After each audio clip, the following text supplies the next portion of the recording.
Hey guys, what is the first thing you do when you buy a new bike? You spend more money on it. Today I'm going to walk you through the first few mods I've done on the 2018 Ninja 1000. Stick around.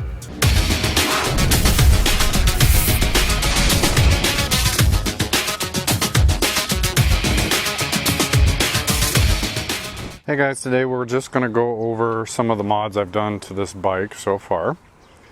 I'm going to start in the back with the Yoshimura tail tighty. Not a huge fan of this. I don't like how far it sticks out. There's another brand, I will pop it up on screen, that I'm considering. It's also a lot cheaper, but since I spent over $100 on that, I'm going to stick with this one for a little while. But it does the job. It brings the turn signals in. It's got a decent light, but I'm not really a big fan of how it kind of exposes the wires. So I'm looking for something that can mount back here further. I think it'll look a lot cleaner and more sporty. I have no intention of putting the bags on, so I think it'll be okay. Down here, you can see I have found some low profile spools that I think are going to clear the exhaust. You can see how close the exhaust is to the swing arm, but I think these are going to make it by there, and hopefully I'll just be able to keep them on. I haven't had any problems yet, but I haven't done a lot of riding with the spools on.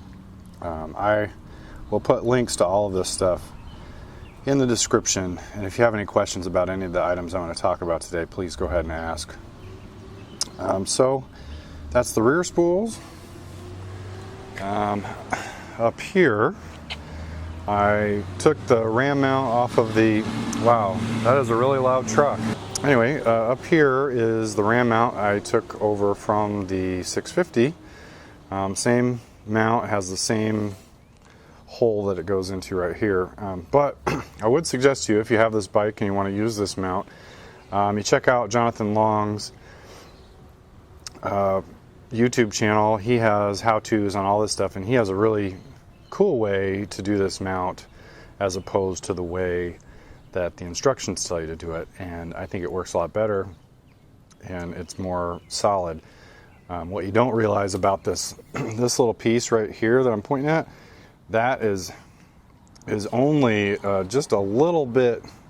It's just got a little hole in it, and then it opens really wide after that. So the way this grip works is you put a bolt through and you tighten it up, and there's a rubber piece inside there that kind of expands when you compress the rubber, and it really doesn't get a good bite with the way the instructions show you. So anyway, check out Jonathan Long's. I'll have his YouTube page in the description also. I added this little reservoir cover, which I love. No big deal though. And of course I have the Puge windscreen replacement. I really like the dark smoke color. This windscreen is maybe an inch taller than the stock one.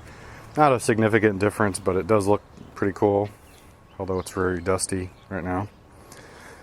This morning I took off the reflectors that are on the front fender here.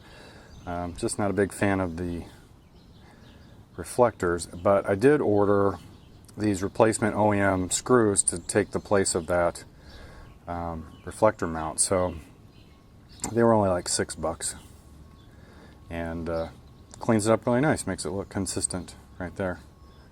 And then over here, this is probably the most significant upgrade I've done. I added 2 USB ports onto the bike using the stock punch out that's in the dashboard of the Ninja 1000. This is pretty cool. When you put the key in, when you apply power, it actually has a voltmeter that you can see right here, and this is kind of a translucent cap, and you can see that volt reading through there.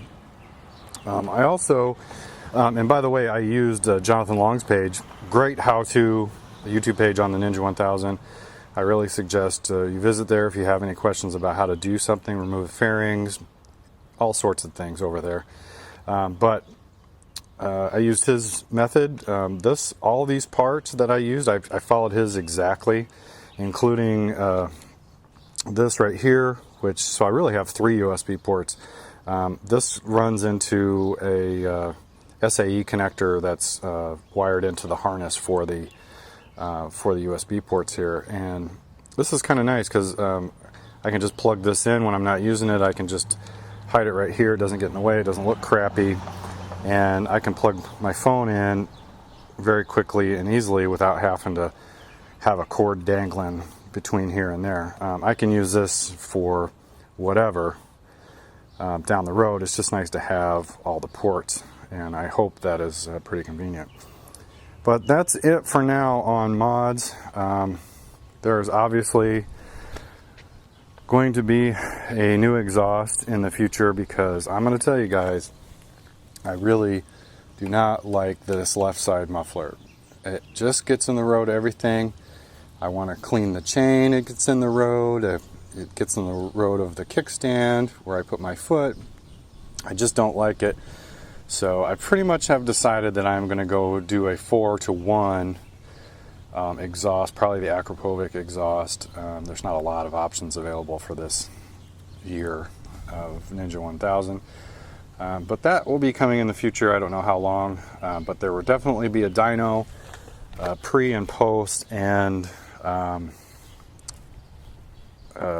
an ECU mapping done with it. So anyway guys, that is a quick run around of the mods I've done to the 2018 Ninja 1000. Thanks for watching.